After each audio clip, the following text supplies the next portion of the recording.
ano ba ang pwedeng inumin kapag sila ay nagkaubot-sipon, pwede ba yung para sa ubot-sipon, pwede ba antibiotics? Yes. Actually, pag mga pregnant, tapos meron silang, halimbawa inuubo, sinisipon, sa akin personally, hindi ko muna sila binibigyan kaagad-agad ng antibiotics kasi kailangan natin munang malaman kung saan nanggagaling yung ubot-sipon nila. So, may tinatawag tayong viral infection or bacterial infection. So kadalasan pag viral, yan yung hawa-hawa na sa bahay, pero normally self-limiting sila, in 5 to 7 days nawawala rin yan, Doc Lisa. Ngayon, kung lalampas na sa ganung katagal na araw, nilalagnat na, iba na yung kulay ng kanilang plema. Tapos pag pinakinggan natin sa likod, meron na siyang sipol o kaya ay parang tinatawag nating may plema na sa baga. No? So pag ganon, doon tayo magbibigay ng antibiotics. So huwag matatakot yung mga buntis kasi meron namang mga pwedeng antibiotics na ibigay. Anong antibiotic pwede sa buntis at anong buwan pwede ibigay? Actually, Doc, any month naman pwede silang ibigay, but as much as possible, ako sa second trimester na, so simula sa 4 na buwan pataas. So pwede po ang amoxicillin, yung mga cefalixin, cefuroxime, pero kailangan magpa-check up muna, hindi po sila pwedeng mag-self-medicate. Baka may danger na maging makaapekto sa bata. Di ba? Minsan tayo kahit paracetamol, carbocysteine, ayaw natin lahat eh. Yes, so as much as possible talaga, wag muna kung pwedeng hindi. Pero kung kailangan-kailangan. Kung kailangan-kailangan, meron naman kaming pwedeng ibigay, pero mag-uumpisa tayo sa pinakamababang klase lang ng antibiotic. Depende na rin sa severity ng kanilang simptomas. Kasi meron ding hindi pumupunta, tapos pupunta na sa atin, pneumonia na. So may mga pagkakataon na kailangan na rin silang admitin kasi merong mga gamot na hindi pwedeng iniinom, kundi sa swero lang pinadadaan. Pero yung most conservative, inom pa rin ng maraming tubig, kailangan magpahinga, kain ng maraming prutas at saka vitamin C. So, usually binibigay natin vitamin C lang, pampalakas resistensya. Kasi ang mga buntis, bagsak ang immune system yan, Doc Willie eh. So, pampalakas resistensya, kadalasan, higit sa kalahati ng mga pasyente, gumagaling without the antibiotics. So, pag nakapanganak na, ganyan din ang gagawin nila? Yes, Pare-pareho. ganyan din kasi pag nagpapasuso sila, nag-breastfeeding, pwede pa rin pumunta yung gamot na tinitake nila sa gatas na lumalabas sa kanila. So, generally, yung pwede sa buntis, pwede rin sa nagpapa-breastfeeding. Ano basically yung bawal sa buntis tsaka breastfeeding? Para Yeah, alam lang oo. nila So, yung bawal. Mga naririnig natin, cotrimoxazole, yan, Bawal. chloramphenicol, mga Bawal. bawal yan sa pregnant kasi pwede silang mag-cause ng mga birth defects. Tapos sinasabi ng iba, inumin na lang ang antibiotics tsaka yung mga gamot after breastfeeding. Yes, so kung halimbawang pwede naman din yung gamot, ang suggestion pa rin natin, magpa-breastfeed muna bago nila i-take. Kasi kung iti-take nila bago magpa-breastfeeding, pwede pang pumasok yun sa gatas. Kung after, in 10 minutes, ano na yun pasok na yun sa system niya. So, pwede naman. Tapos isang problema din lagi ng buntis. Di ba parang lagi silang may UTI, Yes. tsaka parang may makati dun sa puwerta, parang may mga puti-puti. Normal po, Doc Lisa, sa isang buntis na mas maraming discharge. So, protection yun eh. So, yung vaginal discharge. So, yung iba, nagpa-panty liners, hugas ng hugas. So, hindi rin dapat kasi it's supposed to be a good bacteria, lalo na yung puti lang, para hindi pumasok yung bad bacteria. So, hindi natin kailangang alisin yon. Pero kung may UTI, mahapdi umihi, masakit ang puso, nilalagnat, masakit sa balakang, means most of the time we need antibiotics for that.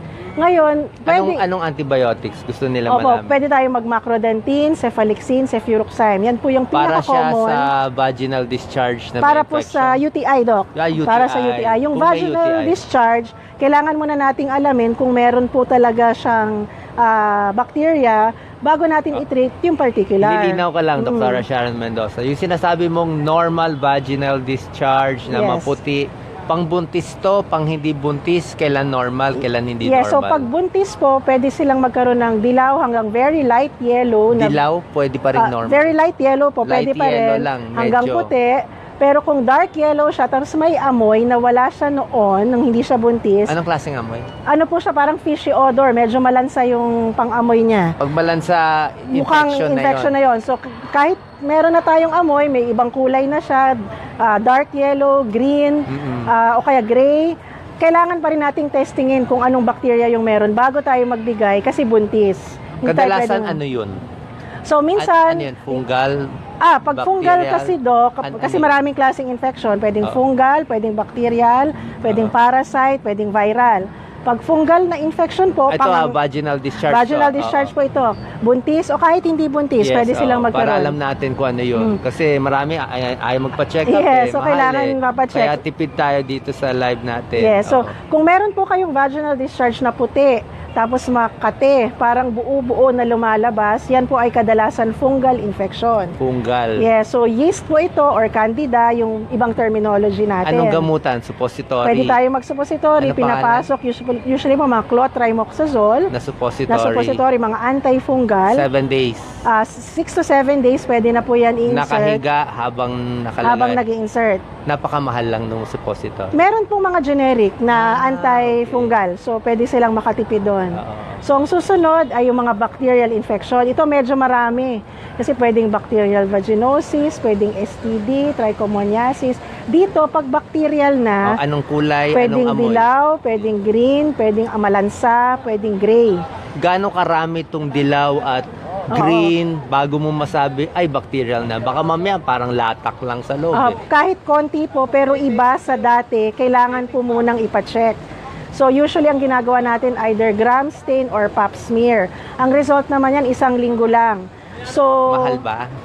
Siguro po magre-range lang between 200 to 800. Depende po kung nasaan silang institution. Pag kay Dr. Sharon, libre na. Minsan, Doc, minsan. Kung kailangan Minsan talagang daw. tulungan. So, Hindi, papa-exam- mabait si Dr. Sharon. APT natin dito. Yan. So, Hindi, mabait. pagka ganun po, bacterial infection, magbibigay tayo ng antibiotic, minsan suppository din, minsan iniinom. Tapos kung Bakit kailangan sabayan ng inom or suppository? Yes, kasi Pakilinaw. minsan- Kanina sa fungal na maputi, Isa lang. suppository, Suppository lang. lang, opo. Bakit itong bacterial na kulay yellow, kulay Yes, green, Doc. kailangan may tableta pa tsaka suppository? Opo, kasi kadalasan po, pag may bacterial infection sa vagina, mixed infection sila. So makikita natin, pag nakakita tayo ng result sa pap smear, may severe inflammation with bacterial vaginosis. So ibig sabihin, hindi lang isang klaseng bacteria, yung maaaring nandun sa vaginal area nila. So para sigurado... Anong Opo. lugar sa vagina ang nagkaka-infection? Ano po Yung yan? cervix? Yung Opo. labas? Ano? So pwede po yan, Doc, simula sa labas, sa vulva, sinatawag nating vulvitis. Namumula, pwedeng makate. Makati. Sa loob, vagina. So, vaginitis po ang tawag Oo. natin. So, susunod doon cervix o cervicitis. So, minsan may vulvitis lang, vaginitis lang, or cervicitis lang. Pero kadalasan po, cervicovaginitis, which is combination. So, minsan hindi kaya ng puro suppository lang. Sinasabayan po natin ng oral. Ano yung suppository? Ano yung tableta? Para lang alam Opo. nila, pero bawal naman nila bilhin eh. Yes, so mas maganda pa rin may Sa kaalaman prescription. lang natin. Marami po yan. Meron pong combination din ng antibacterial at Sample. antifungal. Halimbawa po yung mga metronidazole plus miconazole. Metronidazole tablet. Suppository po Suppository. yun. Pinapasok siya sa puwerta. With miconazole With pa. miconazole. Antifungal. Antifungal. Kasi Anong minsan tableta combination. Pag tableta, pwedeng doxycycline, clindamycin, metronidazole na tablet, meron din. Para siguradong patay yung ano. Yes, yung bacteria na yon. So, depende rin minsan clinical na sinasabi natin. Pwede bang clinical na lang? Kita Yes, mo, so, hindi na magpapagram stain. Meron po kailangan. tayong mga ganong cases na alam na natin na ganito yung itsura niya or may history na siya dati. Pwede pong hindi na tayo magpa-Pap-smear or gram stain. Nagbibigay na po ako diretsyo ng antibiotics for that. Pag ganitong fungal or bacterial, sexually transmitted ba o hindi? So, hindi po lahat. Especially hindi yung naman lahat. fungal. Hindi yan kailangan. Hindi yan, Kasalanan ni Mr. hindi. Wag niyo awayin yung asawa niyo palagi. No? So, minsan pwede mo awayin, minsan hindi mo minsan pwede. pwedeng awayin, minsan pwedeng Paano hindi. ko malalaman kung aawayin Oo, nila so, o hindi? importante po yung pap smear, Doc Willie. So, Oo. nakikita natin dyan kung meron tayong mga sign na STD. Ngayon, meron pong mga STD o nanggagaling sa partner o dating partner, hindi naman necessarily yung partner ngayon. Gaano katagal na yung partner? 1 year ago? Pwede pa Pwede rin? pong years ago, Doc Willie, kagaya ng HIV, di ba? Kahit 10 years na partner mo na, pwede ngayon lang yan lalabas. Pero yung mga halimbawa herpes, syphilis, chlamydia, yan po usually within the month na naging partner nyo. Yung mas recent. Mas recent, pwedeng yon. So, recently lang nakakita tayo ng mga pasyente na may herpes, viral yon. So, yun yung pangatlong ano natin. nakukuha yun talaga sa anong partner. itsura ng herpes? Opo nga. Ano nga, Dr. Yes. Sharon, yung herpes? Yes, so yung herpes, para tong may mga vesicle, yung parang may tubig. Butlig-butlig. Butlig-butlig, Parang mapula din siya. Maliit na bulutong. Pero malalaman yung herpes siya kasi masakit maglakad, Doc Lisa. So, pag naglakad siya, magtatama yung labi nung sa may perda niya, very irritating talaga siya. Talagang kailangan magpa-check up. So, pag ganito, meron ding tayong tablet na pwedeng inumin, acyclovir. May Meron ding suppository. cream na acyclovir. Kasi ang usually, herpes sa labi, sa labi po lang wala yan. sa loob. Wala po sa loob. So, So, ito talaga sexually transmitted. yes, yun, Meron definitely. din sa bibig, di ba? Meron din sa bibig. So, yung sa bibig, ibang strain siya. So, herpes simplex virus 1 yon, herpes simplex virus 2 yung sa genital area. So, yun po yung mga klase ng So pwede yung sa natin. bibig, hindi yun sexually transmitted? Hindi po, Ay, hindi po oo. siya sexually transmitted. Mababa Pwede lang rin. talaga. Oo. Pwede din. Yung po Pwede sa rin. mga couple na nag-engage sa ibang type, so Oo. pwede rin silang magkaroon. So, meron pa tayo nakalimutan. Fungal, bacterial, herpes. Parasite po. Parasite. Pwede Ano po yung rin parasite? nagkakakuto, nagkakaroon, pero hindi po masyadong common ngayon kasi Oo. malilinis naman ng generally ang mga Pilipino mga Oo. ganyan. So, pero din, kung may kuto sa parang hair kasi doon, kung ano yung ginagamit natin sa ulo, hindi nang ginagamit natin doon sa baba. Siguro, Or tapusin na rin. mag-shave? Oh. Yung shaving, Doc Lisa, hindi natin masyadong ina-advise. Ang Kasi, shaving sa, Opo, genital area. genital area, kasi minsan po nagkukos ito ng sugat na minor. So, dapat kung mag-shave man sila, yung ginagamit nilang pang-shave, hindi nila inuulit-ulit. Kasi pag inuulit-ulit natin, dito na minsan nagiging cause pa lalo ng infection. So, pwedeng ano lang, gupit lang. Yun po ang recommendation natin, ititrim lang, or if ever talagang nasanay na, disposable po dapat, tinatapon na kaagad, hindi inuulit-ulit yung gamit. Opo.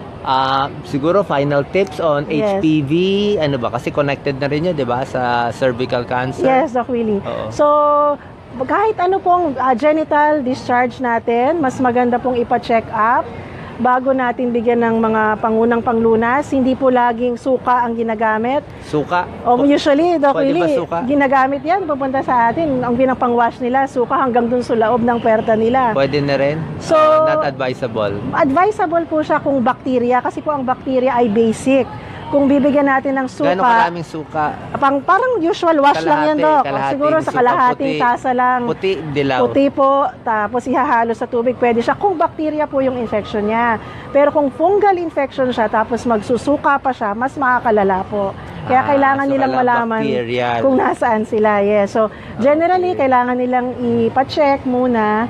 Yung HPV po, Yes. nabanggit natin. Meron po tayong vaccine para dyan. Kasi sa lahat ng nabanggit natin, ito yung virus na pwedeng mag-lead to cervical cancer, which is the second most common cancer sa kababaihan. Breast po kasi ang number 1. So, yun po. Last question, para sa mahirap talaga, walang pambili ng mga suppository, walang pan-check-up, nasa bundok, meron bang magagawa habang nandun ka sa probinsya na maraming discharge na lumalabas? breed? Meron Opo. bang, pwede bang suka o hugas na lang o ano ba? Well, ang napaka-importante po yung linis sa pangangatawan kasi usually Anong dyan linis nanggagaling. pwede gawin So, doon? yung pagligo natin araw-araw, paghugas po ng mild soap lamang kasi Sa labas lang sa ng labas puwerta? lang, hindi po kailangan sa Sa loob? loob kasi lalong papasok yung bacteria. Maganda nahahanginan? Opo, kailangan maluwag lagi yung mga suot. Oo. Minsan po kasi lalo na yung uso na yung paggamit ng panty liners, So, iwas sa paggamit ng panty liner. feminine Ayaw wash. mo nun? Iwasan po yan kasi lalo siyang nagkukos ng infection kung meron ka na kasi maiipon lang Ilang yun doon beses na lang sila magpalit ng panty sa Yes, magtapon? kung meron pong discharge, may bahid lang yung underwear, kailangan magpapalit na sila. Kasi kung mabababa doon, lalo na yung mga nag-CCR, umiihi lang, tapos nandun sa underwear, pwede pong maging cause yun ng vaginal infection. So, minsan po, 2-3 beses kung medyo may discharge talaga. Hindi po ako masyado nag-a-advise ng liners na ginagamit, maliban na lamang kung katatapos lang ng regla, tas mahina na lang yung period. Pag regla, pwede magpad? Yes po. Pag regla, syempre meron tayong mga sanitary napkin ngayon, mas advisable na nakasuot sila. Tapos nagpapalit din, hindi pwedeng isang pad lang para sa maghapon na, para na papalitan. Anong hugas kung may regla? Well, pag may regla po, yung usual lang din Sa naman labas na lang. pagwawash, sa labas lang. So, hindi po natin ina-advise na hanggang sa loob, winawash nila yon. Final question, Dr. Lisa? Okay na yan. final tips sa ating kababayan bago maubos yung load natin. Yes, yung mga nabanggit ni Doc Lisa, yung mga nag-UTI na buntis, very Okay. common. Kailangan po napapa-examine natin yung ihe. Inom ng maraming tubig. Kahit po sa mga vaginal discharge lang, minsan dehydrated lang sila. So take more than 10 glasses, 2 liters of water a day. Minsan nare-resolve na yung problema. Okay, maraming salamat po. Salamat. May nag-text lang sa birthplace. Yes, opo, ang birthplace po malapit doon sa Mandaluyong City Hall. Yes, ipopost natin. God bless po.